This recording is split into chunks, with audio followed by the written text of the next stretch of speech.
I have no transition. Yeah. Monty Python and the Meaning of Life. Yes, yeah, this is my solo review. This is okay. So now I have there's only one Monty Python movie I haven't seen yet, and that was the first one, which was called "And Now for Something Completely Different," and that was that movie is basically just basically recreation of their famous sketches from Flying Circus. This movie is also a sketch one, but it has the theme of where they're talking about the meaning of life. Um, and it's it's typical Monty Python absurdity and surrealism.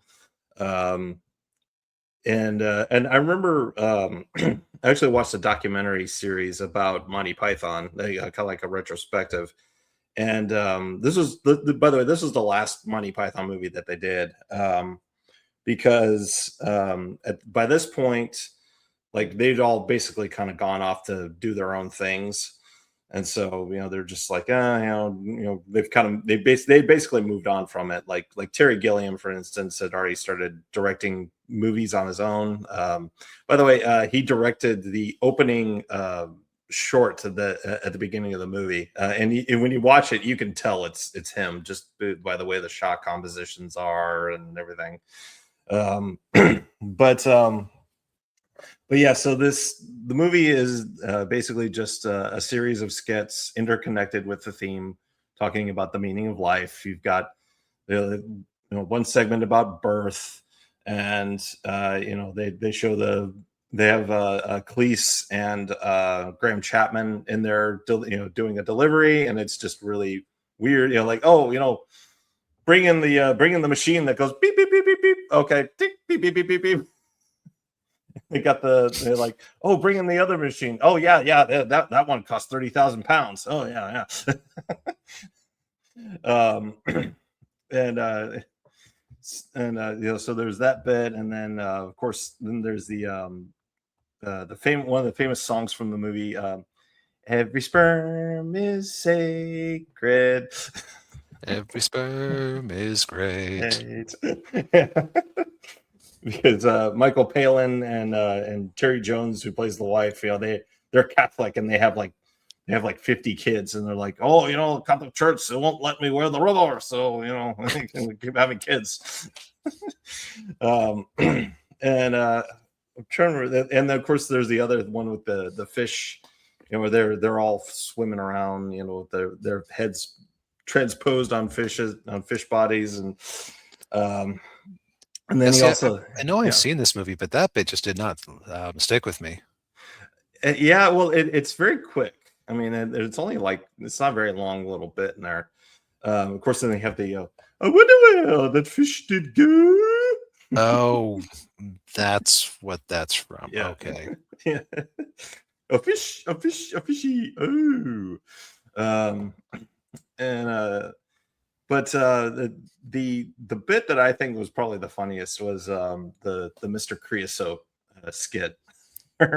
um, they're in this like beautiful, fancy French restaurant, all the French waiters everywhere, and then you got Terry Jones walking in wearing this ridiculously huge fat suit. He's just waddling in, and Cleese is the waiter, and he's like, "Oh, Mr. Creosote, welcome here." And you're like, "Oh, give me a bucket, I'm gonna throw up." And then they bucket down. He's just,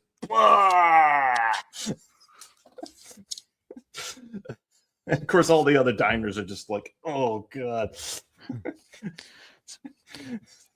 It's like you said, like it has a loose theme, but no real storyline, right? Right. Yeah, exactly. Yeah, it's and yeah, it's not like Holy Grail or Life of Brian, where there's a central plot to the movie.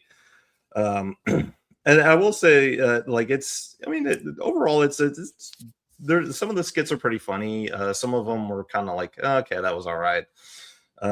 There's one in there that was really dark, where where you had Cleese and Graham Chapman playing these guys who go in to take Terry Gilliam's liver. It's just like oh, they take out his wallet and they're like, oh, what? Pull out his license or ID or whatever. Like, what's this? Like, organ donation card. Yeah, that's right. All right, come on. they just cut his liver out while he's still alive, and the blood dripping everywhere. And I'm like, oh, good. But yeah. But I will say it's not as good as Holy Grail or Life of Brian. I would say Holy Grail is probably my favorite Python movie. Yeah. I have to agree with that. I'll say that this actually kind of ties into what I said with Spies Like Us, is that comedy movies are kind of like in the movie format are benefited by having a driving through line of a storyline. Yeah. Yeah, and that's definitely the weakest part of this movie. Yeah, because it's just nothing but skits. But yeah, I mean, I'm sure for those of you out there who are Python fans, they've probably already seen this movie. So that's actually an interesting question. If somebody wasn't a Python head, would this be where you'd start them? No, I would start them with Holy Grail. Yeah, I tend to agree with that. Or maybe go catch an episode of it because it's streaming in a few places at all times. Yeah. This movie was on Netflix. I actually watched it on the last day, which was on April 30th. So it's not on there anymore. But as DB said, it'll pop up on another streaming service somewhere. Same with the other movies and Flying Circus. Maybe even Tubi. Who knows?